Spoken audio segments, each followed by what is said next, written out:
Emmanuel, tu es au milieu de nous, Shama. Nous accueillons ta présence, nous nous réjouissons de ta voix. Au nom de Jésus, Amen. Gloire à Dieu, bon dimanche à tous. J'aimerais vraiment vous supplier de saluer votre voisin avec tellement de joie qu'il ne va jamais oublier votre salutation de ce matin. Beaucoup de joie, beaucoup d'amour. Bougez très bien, secouez très bien sa main. Dites-lui votre prénom. Dites-lui comment vous êtes heureux d'être ici dans la maison du Seigneur. Est-ce qu'il n'y a pas de la joie à communiquer ce matin? Vraiment, normalement, on doit y en avoir. Alors, donc je ne suis pas votre cible première. Votre cible première, c'est votre voisin. Alors, il faut qu'il soit content d'être à côté de vous. Communiquez-lui beaucoup de gens, beaucoup de joie. Gloire à Dieu. Je suis content d'être ici ce dimanche encore pour partager ensemble avec vous la parole de Dieu. Les dimanches qui est passé, nous avons eu la merveilleuse visite de notre bien-aimé Papa Michindu qui est venu ici. Pour la petite histoire, Papa Michindu est donc ce que nous appellerons chez nous comme une sorte de grand-père. C'est sous ses ailes que, je vais dire, Philadelphie a dû démarrer sous ses ailes dans le sens où il n'est normalement pas permis dans notre communauté de démarrer comme ça. On doit être une cellule quelque part, cooptée quelque part.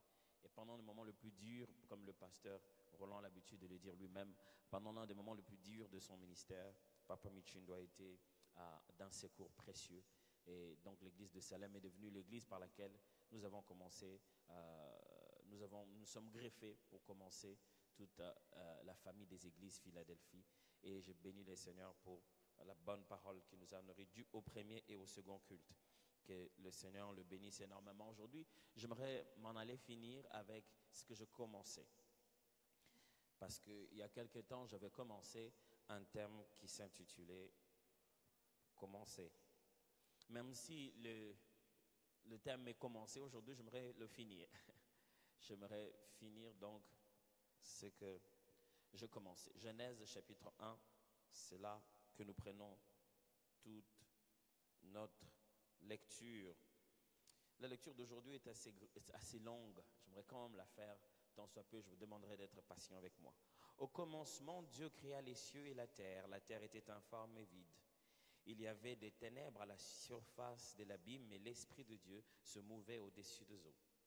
Dieu dit que la lumière soit, et la lumière fut. Dieu vit que la lumière était bonne, et Dieu sépara la lumière d'avec les ténèbres. Dieu appela la lumière jour, et il appela les ténèbres nuit. Ainsi, il y eut un soir, il y eut un matin, ce fut le premier jour. Dieu dit qu'il y ait une étendue entre les eaux et qu'elle sépare les eaux d'avec les eaux. Et Dieu fit l'étendue et il sépara les eaux qui sont au-dessous de l'étendue avec les eaux qui sont au-dessus de l'étendue, et cela fut ainsi. Dieu appela l'étendue ciel. Ainsi, il y eut un soir et il y eut un matin, ce fut le second jour. Dieu dit que les eaux qui sont au-dessous du ciel se rassemblent en un seul lieu et que le sec paraisse, et cela fut ainsi. Dieu appela le sec terre et il appela l'amas des eaux mer. Dieu vit que cela était bon. Puis Dieu dit que la terre produise de la verdure, de l'herbe portant de la sémence, des arbres fruitiers comme du fruit donnant du fruit selon leur espèce et ayant en eux leur sémence sur la terre. Et cela fut ainsi. La terre produisit de la verdure, de l'herbe portant de la sémence selon son espèce, et des arbres donnant du fruit et ayant en eux leur sémence selon leur espèce. Dieu vit que cela était bon. Ainsi il y eut un soir, il y eut un matin, ce fut le troisième jour. Dieu dit qu'il y ait des luminaires dans l'étendue du ciel pour séparer les jours d'avec la nuit, que ce soit des signes pour marquer les époques, les jours, les années, et qu'ils servent des luminaires dans l'étendue du ciel pour éclairer la terre. Et cela fut ainsi. Dieu fit les deux grands luminaires, les plus grands luminaires pour présider au jour et les plus petits luminaires pour présider à la nuit. Et il fit aussi les étoiles. Dieu les plaça dans l'étendue du ciel pour éclairer la terre, pour présider au jour et à la nuit et pour séparer la lumière d'avec les ténèbres. Dieu vit que cela était bon. Il y eut un soir, il y eut un matin, ce fut le quatrième jour. Dieu dit que les eaux produisent en abondance des animaux vivants et que les oiseaux volent sur la terre vers l'étendue du ciel. Dieu créa les grands poissons et tous les animaux vivants qui se meuvent et que les eaux produisent en abondance selon leur espèce. Il créa aussi tout oiseau ailé selon son espèce. Dieu vit que cela était bon. Dieu les bénit en disant, soyez féconds, multipliez et remplissez les eaux des mers et que les oiseaux multiplient sur la terre. Ainsi, il eut un soir, il eut un matin. Ce fut le 5e jour. Dieu dit que la terre produise des animaux vivants selon leur espèce, du bétail, des reptiles, des animaux terrestres selon leur espèce. Et cela fut ainsi. Dieu fit les animaux de la terre selon leur espèce, les bétails selon son espèce, et tous les reptiles de la terre selon leur espèce. Dieu vit que cela était bon. Puis Dieu dit, faisons l'homme à notre image, selon notre ressemblance, et qu'il domine sur les poissons de la mer, sur les oiseaux du ciel, sur les bétails sur toute la terre et sur tous les reptiles qui rampent sur la terre. Dieu créa l'homme à son image et il le créa à l'image de Dieu. Il les créa, l'homme et la femme. Dieu les bénit et Dieu dit, soyez féconds, multipliez, remplissez la terre et l'assujettissez et dominez sur les poissons de la mer, sur les oiseaux du ciel et sur tout animal qui se meut sur la terre. Et Dieu dit, voici, je vous donne toute herbe portant de la sémence qui est à la surface de la terre et tout arbre ayant en lui du fruit d'arbre et portant de la sémence, ce sera votre nourriture. Et à tout animal de la terre, à tout oiseau du ciel et à tous ceux qui se meuvent sur la terre, ayant en soi un souffle de vie, je donne toute herbe verte pour nourriture. Et cela fut ainsi. Dieu vit que tout ce qu'il avait fait, Dieu vit tout ce qu'il avait fait, et voici, cela était très bon. Ainsi, il eut un soir, il eut un matin, ce fut le 6e jour. Si je dois nous rappeler tous la motivation ou la raison d'être de cette étude biblique que nous avons commencée, de cette série que nous avons commencée, c'était de regarder dans le commencement l'œuvre de la création, comment Dieu, le Créateur, a créé l'univers, et de puiser en cela des règles ou des principes ou des vérités bibliques de la créativité, de la manière de produire ou de reproduire, de commencer des initiatives et d'être active en tant qu'Église et en tant que personne.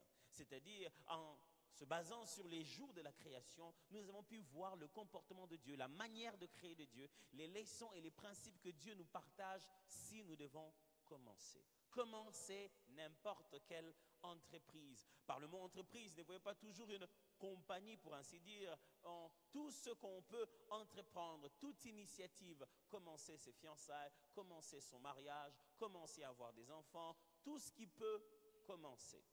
Lorsque la Bible, dans le livre de Josué, au chapitre 1, Dieu répondant à Josué en lui disant que ces livres de la loi ne s'éloignent pas de ta bouche, médite-le jour et nuit, c'est alors que tu réussiras dans toutes tes entreprises ou dans tout ce que tu entreprendras. Ce n'était pas parce que Josué était responsable d'une multinationale, d'une entreprise de grande envergure, mais c'est simplement pour dire tout ce que tu vas avoir comme initiative, tu le réussiras. Est-ce que puisque nous prions à un Dieu invisible et spirituel, tout ce que nous pouvons avoir de lui doit être toujours immatériel et invisible? Non, bien sûr que non. Est-ce que quand nous venons à l'église, nous visons le matériel et la chair et nous remplir de poches? Oh, surtout pas. Non, pas du tout. Mais est-ce que quand nous sommes sur la terre, il nous a abandonnés? Est-ce que lorsque nous sommes sur la terre, nous devons vivre de la manne? Oh non, non, pas du tout. Lorsque nous sommes sur la terre, nous devons vivre du travail. Et le Nouveau Testament insiste clairement là-dessus. Paul, se battant la poitrine, c'est une façon de parler, pour pouvoir montrer comment fier il était en tant qu'apôtre dans ses voyages missionnaires. Il dit que je n'ai pas été une charge pour vous. Moi-même, j'ai travaillé. Moi-même, j'ai fait mes nattes. Je n'ai pas voulu être à charge pour vous. Lorsque l'apôtre qui prêche l'évangile le plus spirituel qui puisse exister, l'homme qui a écrit la grande partie du Nouveau Testament, qui a clarifié la doctrine chrétienne, qui insiste sur l'éternité, parle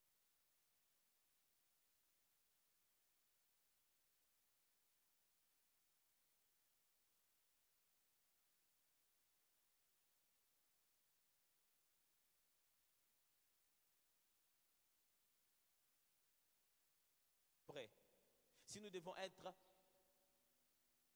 véridiques et vrais, et si nous devons nous accrocher à notre slogan des Assemblées de Dieu qui insiste sur prêcher l'évangile tout entier, plein d'évangile, je me dois autant de vous dire qu'il revient bientôt, qu'il va nous toucher, qu'il va nous transformer, qu'il va nous amener, mais aussi rejoindre cette philosophie de Martin Luther qui veut dire Jésus revient bientôt, mais plante ta haie. Christ revient bientôt, mais travaille, fais quelque chose, place tes limites. Jésus, Pierre lui-même, Paul plutôt lui-même, qui a tellement enseigné l'eschatologie, la grande partie de la logique des événements du temps de la fin, nous le voyons dans les enseignements de Paul. Quand vous lisez Jean, il est encore sombre, il est encore couvert, il est encore voilé, il y a plein de symboles. Mais quand vous lisez Paul, c'est comme s'il racontait une histoire. Il donne même une logique dans les événements. Les morts en Christ ressusciteront d'abord, et puis au son de la trompette. Et il explique, Thessaloniciens, il explique de quelle manière se dérouleront les événements du temps de la fin. Mais cet homme-là, puisqu'on l'a trop écouté en pensant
il était là pas longtemps, il est parti. Donc quand il dit revient bientôt, ils avaient une telle confiance, c'est comme s'il allait juste apparaître comme il apparaîtrait aux apôtres.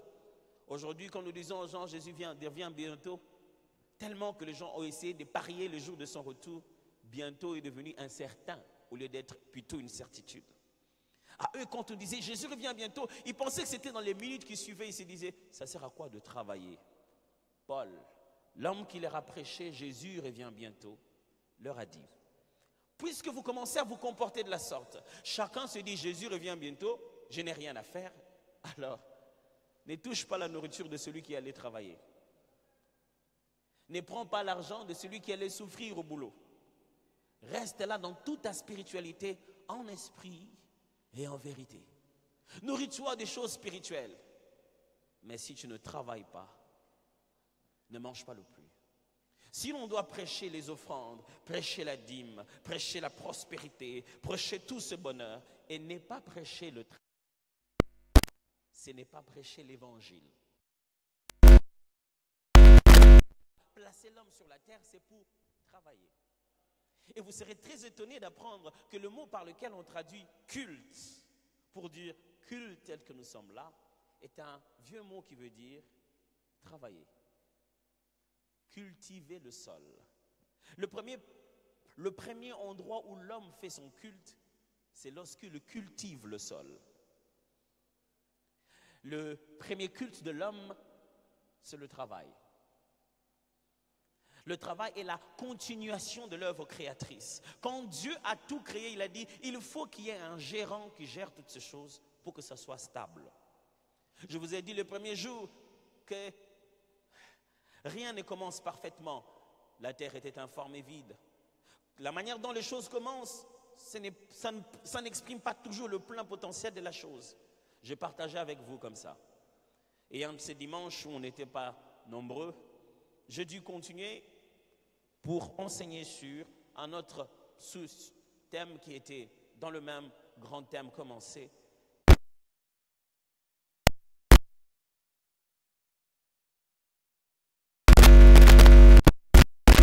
J'expliquais qu'est-ce que la lumière signifie. Prenez le temps de chercher le CD du 21 janvier, je crois. Et la lumière fut. Que la lumière soit, c'était ça le thème. Ce matin, je ne veux finir juste en vous partageant ces 3 verbes. C'est ça mon petit sous-thème d'aujourd'hui. Séparer, produire, dominer. Séparer, produire, dominer. Est-ce que vous pouvez démontrer à votre voisin comment votre mémoire est bonne? Dites-le lui. J'ai vu des gens regarder en l'air séparés. Votre voisin, il est où? Séparer, produire et dominer. Je me base donc de tout le reste des textes à partir du chapitre 6 parce que les 2 premières fois, je prêchais du premier chapitre, du premier verset, excusez-moi, jusqu'au verset 4, même jusqu'un peu le verset 5. Mais cette fois-ci, je commence avec le verset 6 jusqu'au verset 31. Je confine cela 3 vérités. Dans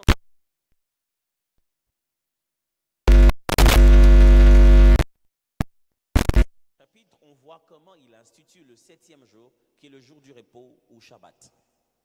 Et donc, on voit Dieu faire sa toute première entreprise pour laquelle l'homme est conscient.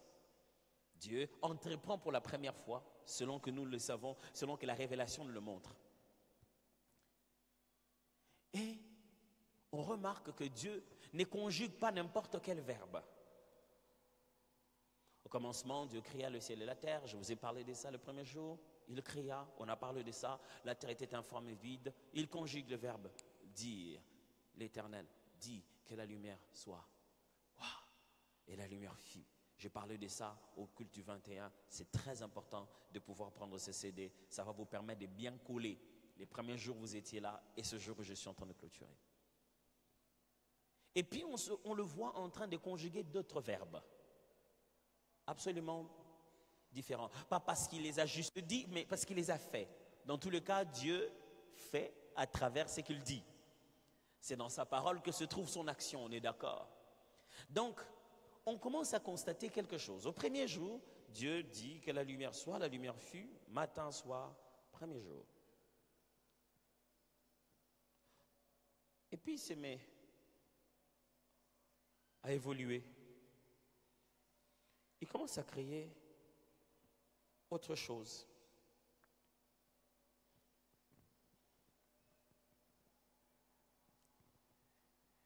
Dieu dit qu'il y ait une étendue entre les eaux, qu'elle sépare les eaux d'avec les eaux.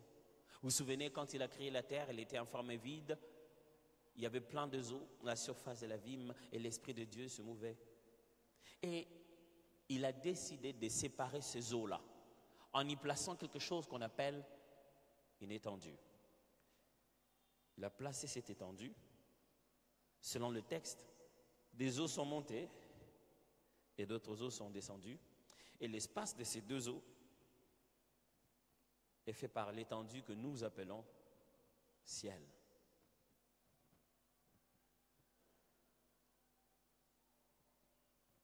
De tout le reste de temps, 3 verbes sont marquants. Oh, il y en a d'autres, mais 3 verbes sont marquants dans la façon de créer et de faire asseoir la créativité. Si nous devons travailler comme des enfants de Dieu, là dehors, et amener notre culte à Dieu dans nos milieux de travail, vous devez apprendre fortement ce qu'on appelle la loi de la séparation. Séparer.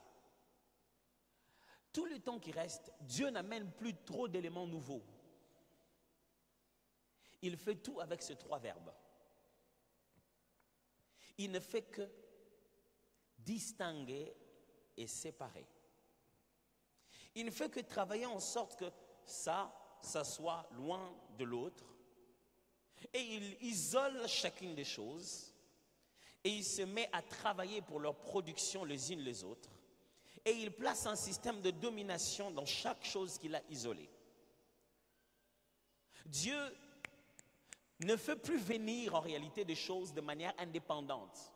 Quand il a placé les ciels, tout le reste, il n'y a plus rien qui vient de manière indépendante.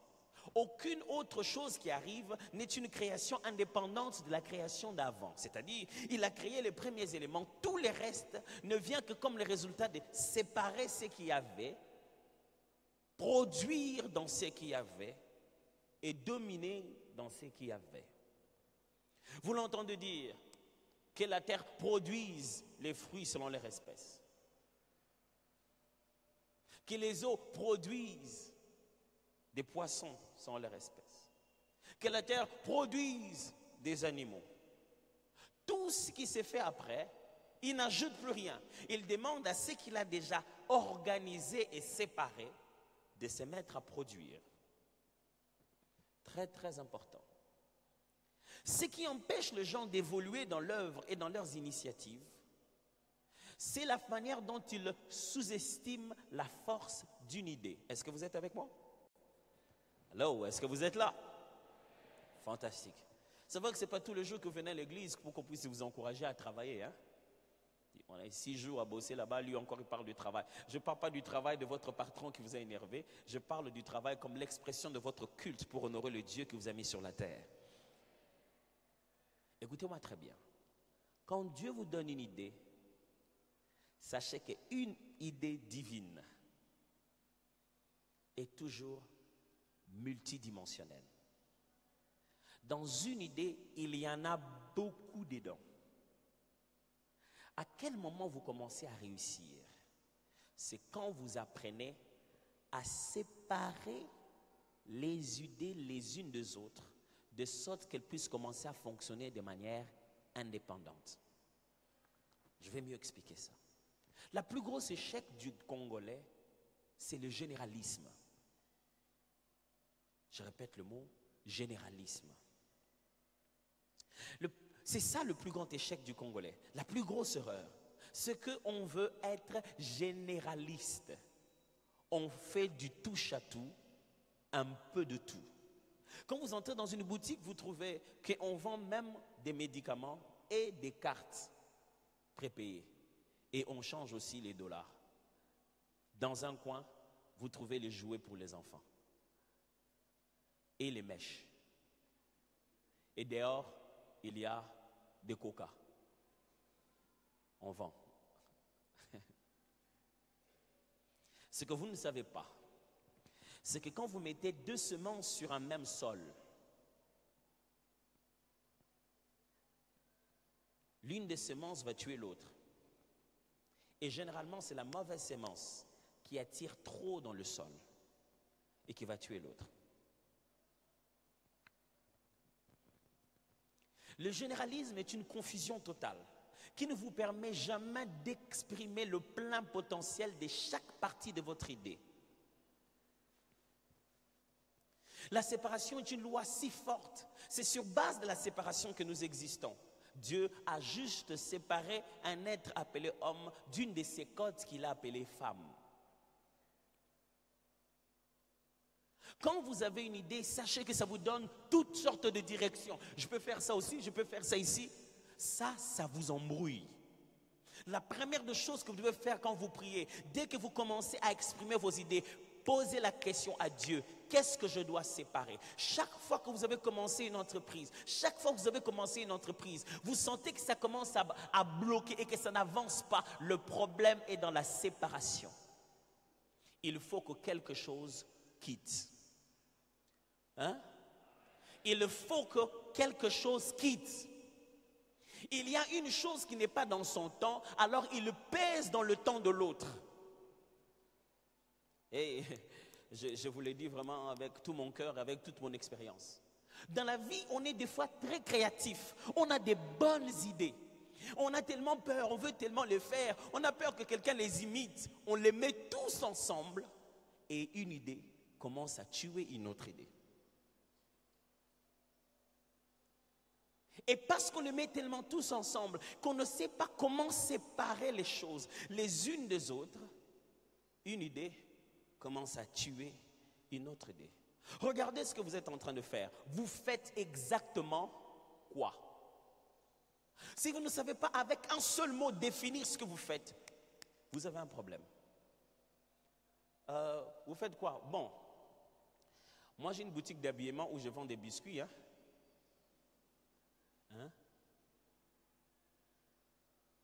Quand quelqu'un vous dit ce qu'il fait et qu'il fait 4 à 5, 6 choses, le tout en un seul endroit, c'est que ça ne va pas évoluer.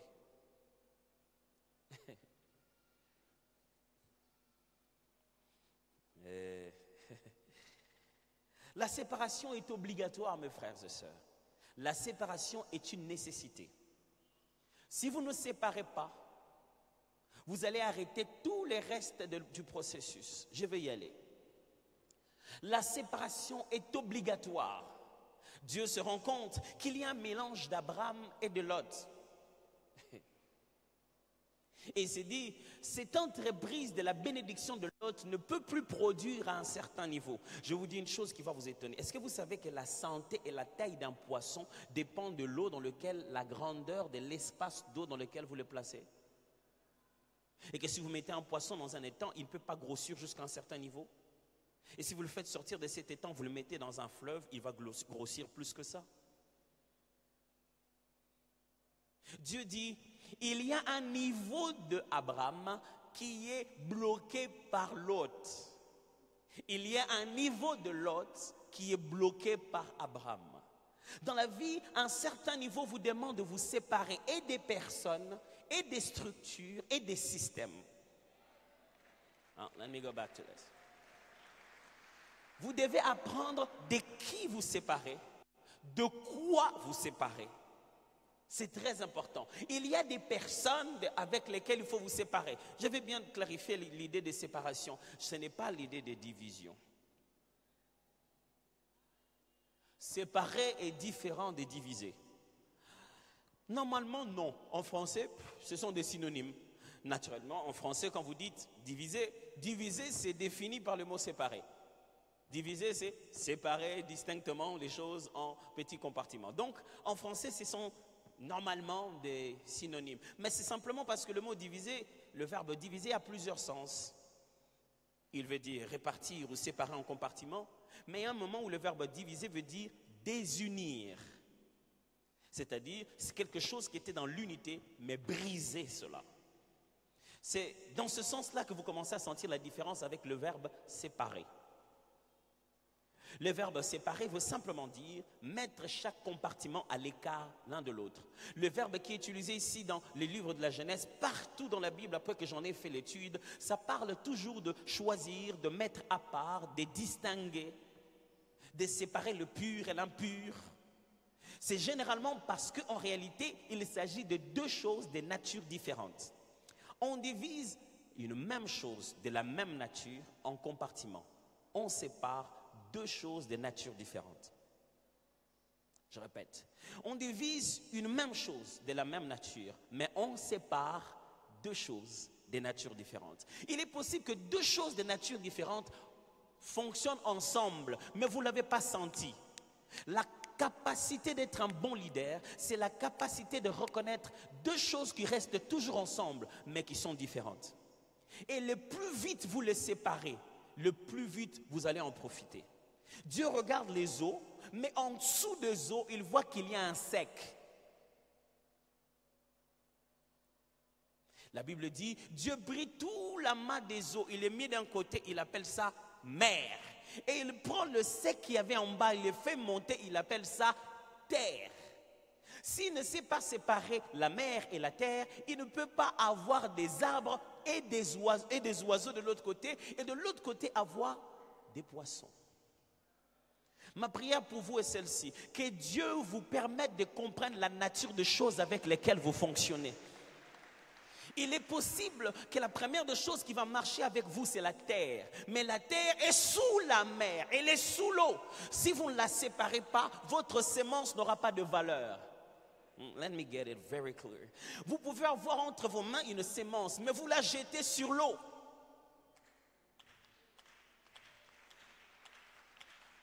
L'argent que vous avez est suffisant, mais vous l'investissez. Vous savez, quelqu'un vient dans toute sa boutique multiforme là. Quand il met un peu l'argent des cabellos, ça marche les cabellos. Mais il essaie de rattraper ça avec la boutique, les supermarchés qui ne marchent pas. Sans compter un peu les guest house qu'ils voulaient faire, il n'y a même pas de clients. Du coup, les guest house bouffent l'argent de la boutique qui bouffe l'argent des cabellos. Ainsi, il était un soir. Il était matin. Ce fut les prochains jours. En réalité, et il fait tout avec un même gérant. La même personne dirige, je vais arriver là ça. Et il fait tout cela comme ça, simultanément, et il donne les mêmes efforts simultanément. Et il met plus d'argent dans ce qu'il lui bouffe plus. Et moins d'argent dans ce qu'il lui donne plus. Plus d'argent dans son guest house, moins d'argent dans les cabellos. Mais les cabellos rapportent toujours 100%. Écoutez-moi bien, la séparation n'est pas de la division. C'est pourquoi dans la vie, quand vous arrivez de vous séparer des gens, séparez-vous bien. Parce qu'on ne se sépare jamais à vie, mes frères. Un jour, quelque part, on se retrouvera. Alors séparez-vous calmement. Séparez-vous non seulement pour vous, mais pour lui. Séparez-vous pour lui parce qu'il doit évoluer. Et séparez-vous pour vous parce que vous devez évoluer. La bonne séparation a besoin de la maturité et du temps. J'explique. La bonne séparation a besoin de la maturité et du temps. Est-ce que vous êtes là ou bien je vous ai perdu? Vous êtes là? Fantastique. Est-ce que vous me suivez? Est-ce que vous êtes bénis? Est-ce qu'on est dans les bons? Great. Suivez-moi toujours très bien. La bonne séparation demande la maturité et du temps. Pourquoi j'ai séparé les deux choses?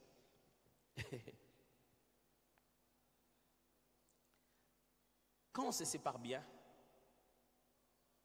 c'est toujours parce qu'on a grandi.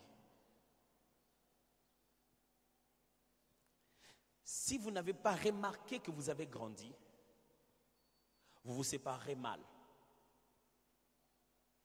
Dans tout ce que Dieu a placé sur la terre, il a placé un taux de croissance. Quand ça arrive à ce taux de croissance, vous devez les détacher de la source et en faire une autre source. Ok? La guerre que nous avons, c'est l'assurance de transformer une chose qui était une source secondaire de finances pour que ça devienne une source principale de finances. Écoutez-moi, je vais vous expliquer ça, c'est mieux. L'enfant, quand il est une sémence dans le corps de sa mère, il ne doit pas s'en séparer. Quand il a passé 7 mois, il ne doit pas s'en séparer. Quand il a passé 9 mois, elle doit s'en séparer. Quand elle se sépare de l'enfant, c'est le seul moyen pour que l'enfant continue son autre dimension de vie. Dans le ventre, l'enfant vivait, mais la vie du ventre est terminée.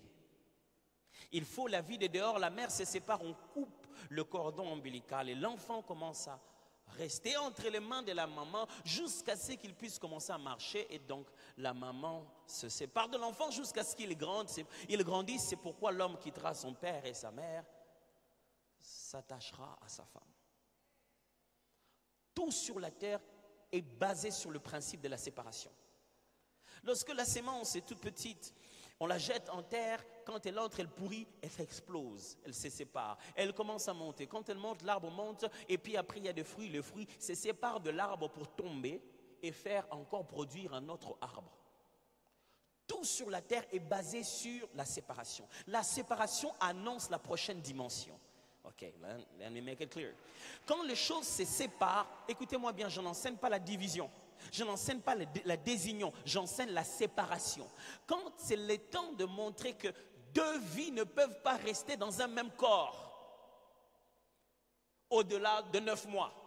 Deux vies ne peuvent pas rester dans un même corps au-delà de 9 mois. 9 mois, 10 mois, des fois il y a des cas rares. Mais au bout d'un certain temps, les médecins s'inquiètent. Ils se disent, non madame, vous avez dépassé 9 mois. Il faut qu'on trouve un moyen. Mais c'est mon enfant, il va bien, on est à l'aise, laissez-nous. Non, au bout d'un moment, quelqu'un va perdre la vie. Si vous ne séparez pas à temps, vous pouvez tuer les deux vies.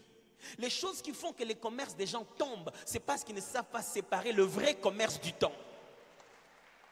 Dans les choses que vous faites, il y a la bonne chose à faire. Puisque vous ne l'avez pas bien séparé de l'autre qu'il ne faut pas faire, les deux tombent.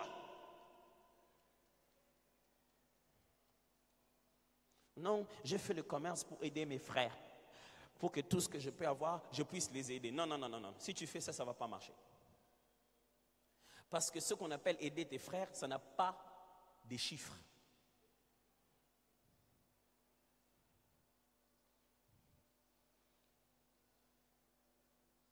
Mais ce qu'on appelle faire le commerce, ça a des chiffres. Et les besoins de tes frères ne sont pas budgétisables. Tu peux pas dire, bon, pendant cette année, vous tomberez malade 4 fois et vos enfants iront à l'hôpital.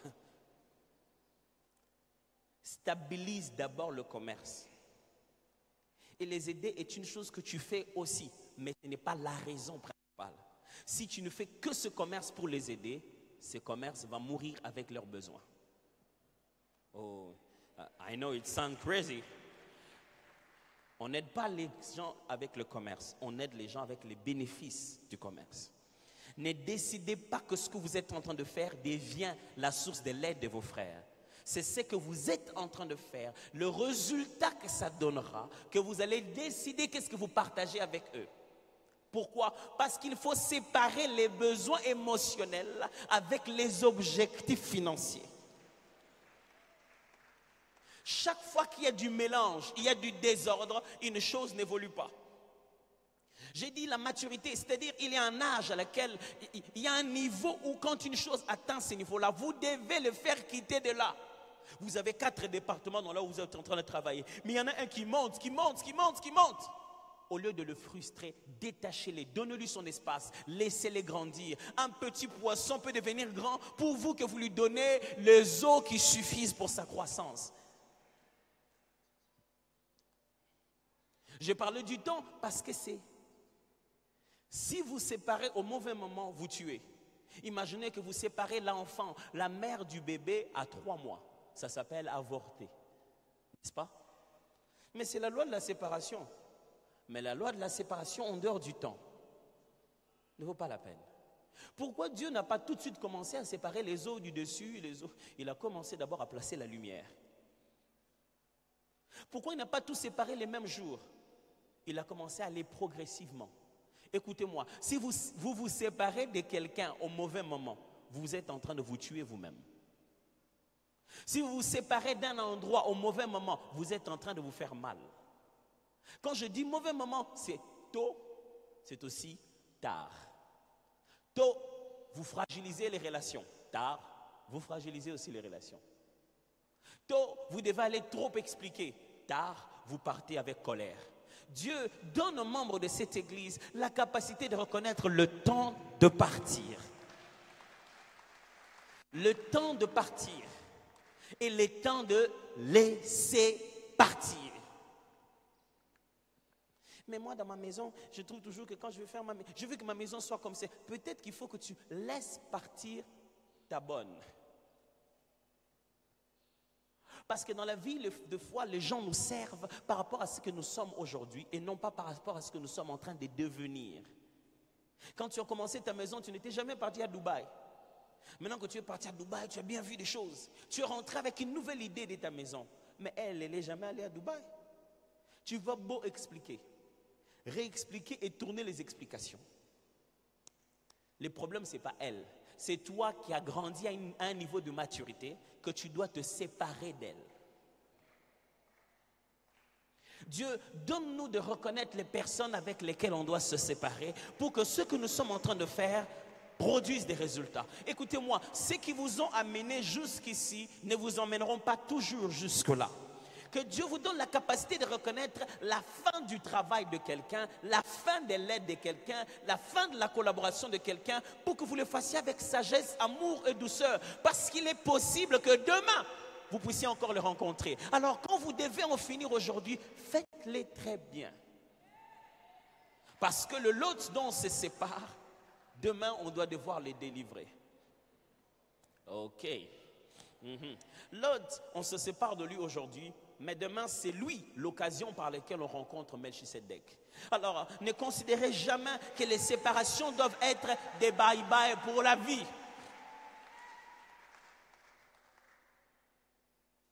Séparer le fait de dresser les cheveux des amis et votre salon de tressage.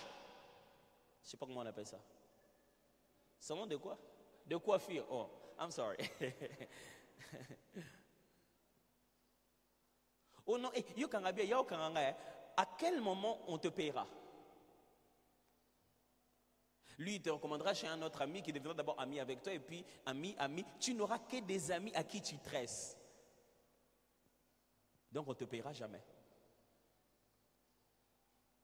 Ce n'est pas mauvais de dire, oh, je vais venir te tresser, mais je tresse bon, à $10, comme c'est toi, pense quand même à me donner même 7 000. Je n'ai jamais compris cette chose au Congo. Je ne sais pas si vous avez compris ça. C'est comme si vous vous connaissez avec quelqu'un, automatiquement, il te payera moins. Quand il a son argent pour payer, il va chercher celui avec qui ils ne se connaissent pas. Quand il a peu d'argent, il te cherche toi avec qui vous connaissez pour que tu puisses lui faciliter la tâche. Séparez ça! Écoutez-moi bien, le jour où vous êtes clair avec lui, avec amour, douceur et patience, il va s'énerver. Demain, il va revenir. Je me rends me rassurer que tu viens chercher mes services, pas parce que tu as peu d'argent, mais parce que je connais mon travail. Ou alors, je préfère me connaître avec personne, comme ça je vais bien gagner mon argent. Donc, ce qui fait qu'un bon Congolais qui se respecte quand il entre dans une boutique, la première des choses, c'est créer la relation. Parce que la relation diminue le prix. Non, séparer la relation et le prix, mes frères.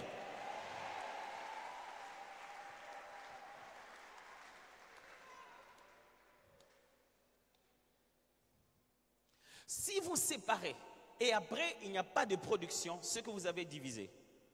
Quand vous avez placé deux choses de côté à l'autre, il y en a un qui ne produit même pas un seul de deux n'arrive à produire ce que vous avez divisé. C'est-à-dire, c'était la même chose. Parce que le premier résultat de la séparation, c'est la production. Dès que vous séparez une chose de l'autre, séparer de foi signifie simplement arrêter qu'une chose continue à ne plus se faire, vous vous concentrez seulement à une seule chose. Parce que quand vous séparez réellement, le résultat c'est la production. La valeur finale d'une chose dépend de combien de choses on s'en est séparé. La valeur finale d'une chose dépend de combien d'autres on s'en est séparé. La valeur finale de cette chair dépend de combien de choses on s'est séparé pour qu'elle devienne une chair. Ok, je vais vous expliquer ça. On respecte la valeur d'une chose. On dit que cette chose a un prix dans le marché parce qu'il est passé par un processus de production par lequel il s'est séparé de tellement de choses. Je répète. Quand vous coupez l'arbre, vous le séparez des racines. Après, vous l'amenez à l'usine, vous le séparez de l'écorce. Après, vous l'amenez à l'usine, vous le coupez en petits morceaux. Et puis après, vous le séparez de tout son côté brut, je vais dire son côté agressif. Vous le polissez après. Vous le séparez de sa forme originelle, vous le mettez en rond. Et quand vous avez quelque chose de rond que vous rassemblez avec de l'aluminium, c'est ça le prix. C'est ça sa valeur. Mais vous l'avez séparé des racines. Vous l'avez séparé de l'écorce. Séparé. Tous ces processus de séparation, c'est ce qu'on appelle le processus de la production. On change la matière première en produit fini. Ce n'est qu'un ensemble de choses dont elle se sépare et de celles dont elle s'attache. Et donc la valeur finale d'une chose, c'est de dire de quoi on se sépare. Tu vois quelque part, on te vend un tissu. Tu dis, ah, mais c'est bien, mais on dit non, ça c'est cher. Pourquoi? C'est croco.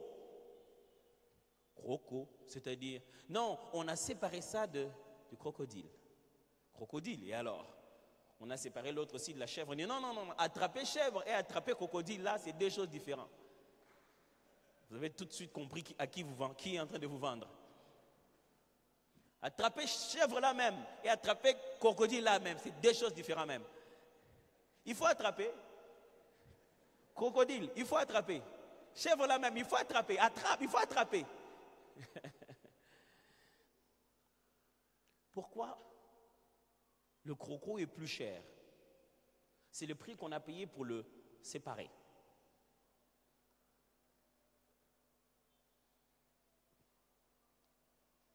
Je prie du fond de mon cœur que le Seigneur vous apprenne à éliminer les choses qui empêchent à votre production d'évoluer et les choses et les personnes. Mais vous devez savoir que je vous ai parlé de produire et de séparer et de produire. La production, mes frères, ce n'est pas faire ce qu'il y a chez le voisin. Quand vous regardez Dieu en train de produire, chaque milieu, il insiste avec ce mot. Chacun selon son espèce ayant en soi-même sa sémence. Ce qui tue la productivité, ce qui tue les travails des Congolais, c'est l'imitation. L'imitation abusive, non organisée, brutale. Quel est l'autre mot que je dois mettre? Et même immorale.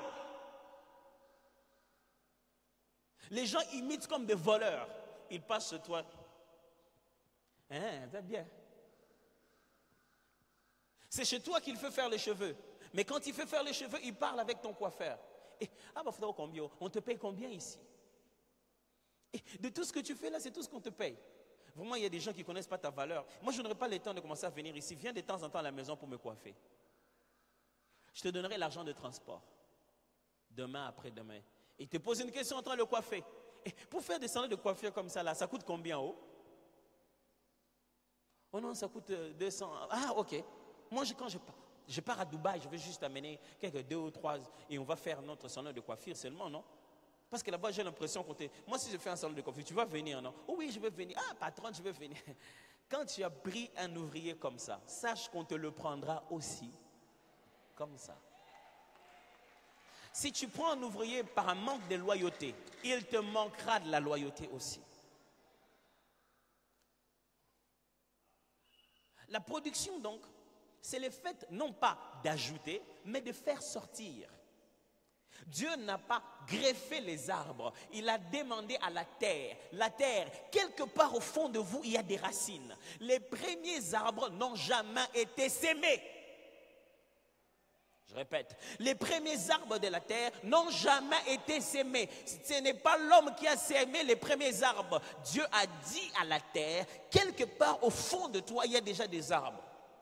Fais-moi sortir ces arbres-là. Très chers frères et sœurs congolais, nous devons arrêter cette mentalité d'aller pour 8 heures au travail. Nous devons apprendre à faire 8 heures de travail. Chaque fois qu'on vous met un peu de pression, c'est le chef qui est devenu sorcier. Vous ne pouvez pas être en train de travailler quelque part avec le peu de votre potentiel. Il y a des choses qui sommeillent en vous. Chaque fois que vous sentez quelqu'un vous mettre en face, dites-lui, oh, ok, c'est bon, je crois que c'est le moment de produire. Il est possible que ce que tu vas produire, ça soit toi qui puisses en bénéficier. Oh non, pourquoi on m'envoie toujours moi? Vas-y, on t'envoie vers ta destinée. Tu ne sais pas où on t'envoie. Je m'imagine Rebecca en train d'aller puiser de l'eau. On a beaucoup de garçons chez nous, c'est toujours moi qui dois aller puiser de l'eau.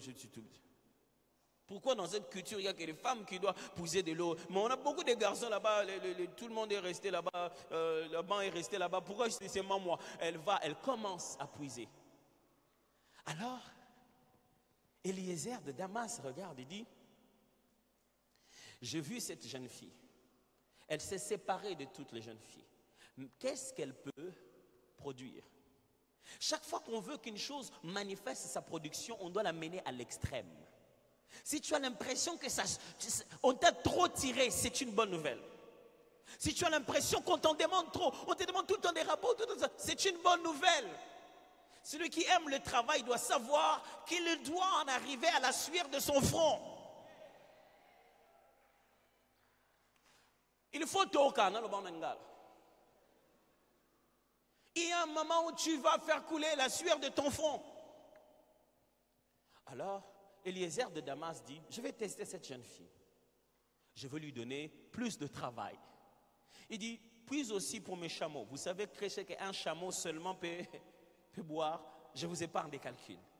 Elle s'est mise à puiser pour tous les chameaux. Ah bon? Il a puisé aussi pour lui. Il lui a puisé, il lui a donné. Elle dit, est-ce que tu veux que je puise pour tes chameaux? Il dit, vas-y. Elle n'a pas fini en disant, hé papa,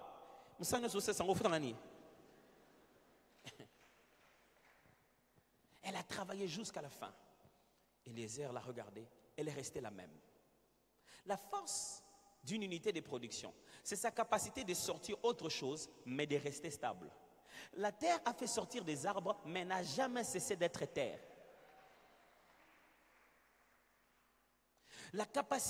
Ta capacité à produire des choses qui ne te ressemblent même pas. Tu passes comme ça, on dit, oh, ça c'est lui qui a fait ça. Oh oui, tu as un plus grand potentiel au-dedans de toi que jamais tu n'as vu. Mes frères, n'aimez pas la facilité. J'insiste, n'aimez pas la facilité. On ne produit pas avec la facilité. Quand une situation vous stresse, quand une situation est difficile, n'aimez pas la facilité. Appelez les bons bergers. Il marchera avec vous, même dans la vallée de l'ombre de la mort. Mais vous devez arriver à produire. Il y a des choses en vous que vous n'avez jamais produites. Écoutez-moi bien, personne n'est né avec une tête de chef d'entreprise. C'est faux.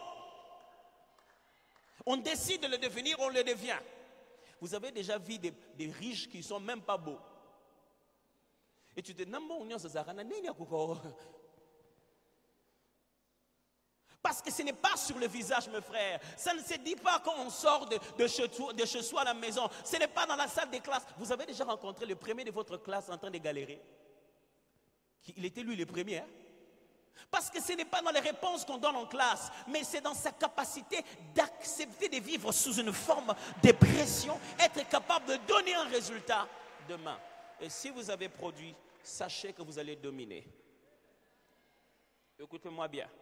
Il y a 2 temps. Il y a le jour et il y a la nuit. Sachez que les choses qui vous permettent de réussir le jour ne sont pas les mêmes qui vous permettront de réussir la nuit. Nous avons tendance, chaque fois qu'il y a des conditions difficiles autour de nous, chaque fois que le commerce et tout autour de nous devient difficile, on veut diriger la nuit avec le soleil. La nuit se dirige avec la lune. Chacun d'entre nous a reçu de Dieu 2 dimensions de dons. Il y a ce qu'on appelle le don principal et ce qu'on appelle le don auxiliaire. Vous devez être capable de les reconnaître. Vous n'êtes pas que travailleur au boulot. Il est possible que vous ayez quelque chose d'autre. Sachez reconnaître votre don principal et votre don auxiliaire. Parce que des moments où il fait tout noir, des moments où les choses ne sont pas dans les mêmes conditions, il faut que tu domines par la lune. Des moments où tout est bien, il faut que tu domines par le soleil. Je bénis Dieu. Je rends grâce à Dieu que j'ai appris à connaître progressivement chacun de mes dons. Pour que je sache quand j'ai besoin du pasteur, quand j'ai besoin du prophète, quand j'ai besoin du musicien, quand j'ai besoin du chef d'entreprise, quand j'ai besoin de chacun de dons. Donc, lorsqu'il fait nuit, chez le musicien, je peux régner par le pasteur. C'est très important. Dieu ne vous a jamais donné qu'une seule chose. Découvrez l'autre chose. Nous prenons trop de temps à regarder ce que nous n'avons pas et peu de temps à regarder ce que nous avons. Peut-être que ton problème ce matin, c'est que tu devais non pas te séparer juste des hommes, mais te séparer d'une nature de péché, d'une nature de vol. Si tu ne te sépares pas de vol, comment tu vas évoluer? Si tu ne te sépares pas du gaspillage, de l'impudicité, comment tu vas évoluer? Si tu n'as pas de force à te séparer de ces choses. Je connais quelqu'un, chaque fois qu'on l'invoque, il vient. D'ailleurs, il est écrit de lui, quiconque invoquera le nom du Seigneur sera sauvé. Baissons nos têtes dans la prière.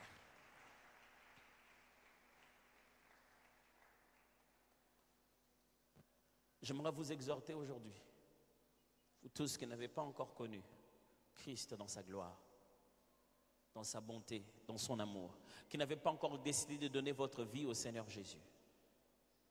De là où vous êtes, simplement. Levez votre main droite pour que je vous reconnaisse et que je prie avec vous. Aujourd'hui, vous êtes en train de dire, pasteur, je veux me séparer du monde, je veux me séparer du péché, je veux me séparer de la terre, je veux me séparer de cet autre moi qui n'est pas bien. Levez juste votre main. Je me prie avec vous. Merci. Merci. Aidez-moi à vous lever parce que le temple étant grand, je ne sais pas vous voir. Prenez ce que vous avez comme bien, mettez-les entre vos mains ou dans vos poches et levez-vous. Et je veux prier avec vous.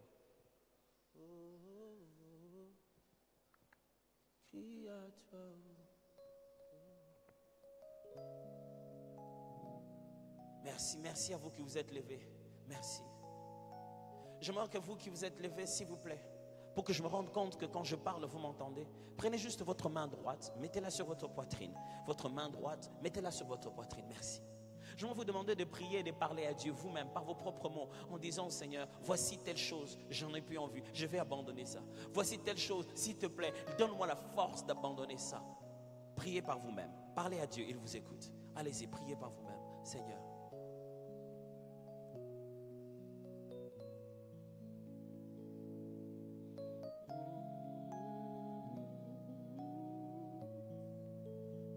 crie à toi.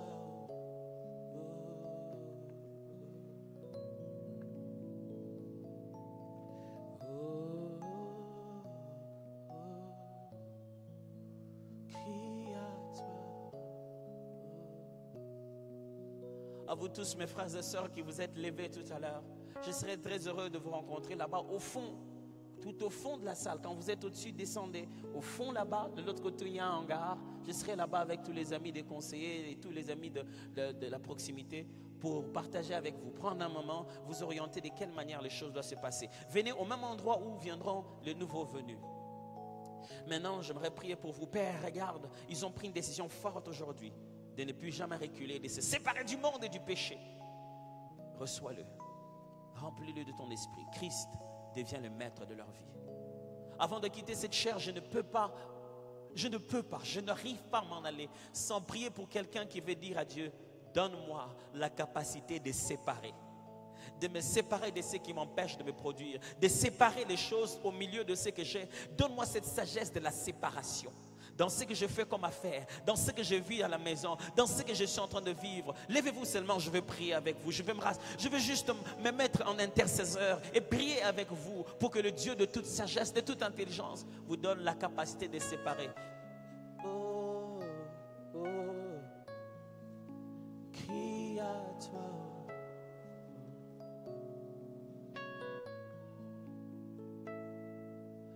Oh, crie à toi.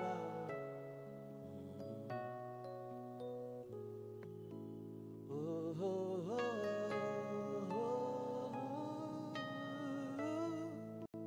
crie à toi. Oh.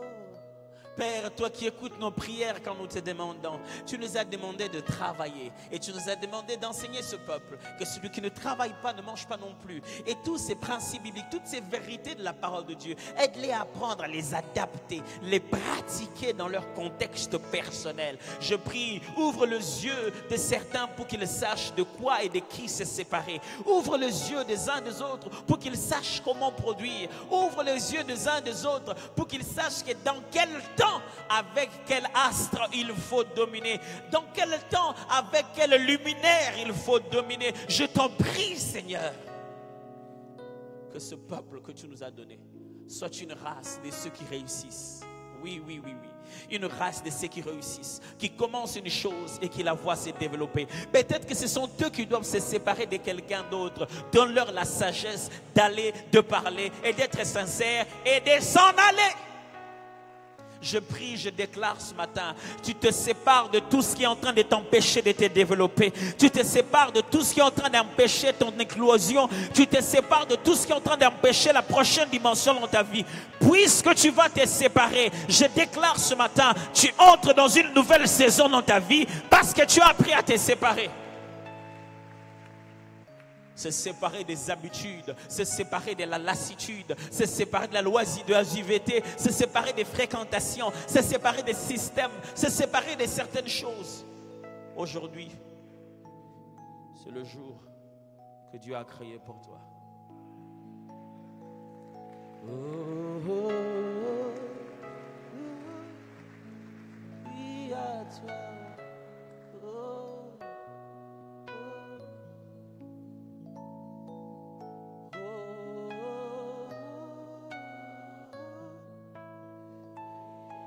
Crie à toi. Que l'Éternel entende tes cris, qu'il répande de son esprit dans ton esprit. Que la sagesse divine t'aide à séparer les choses, même les plus minimes.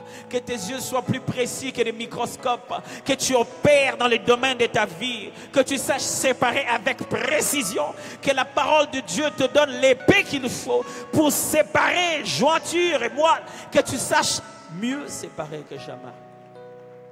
Et que le Seigneur te garde de la division. Et que tu apprennes à être différent.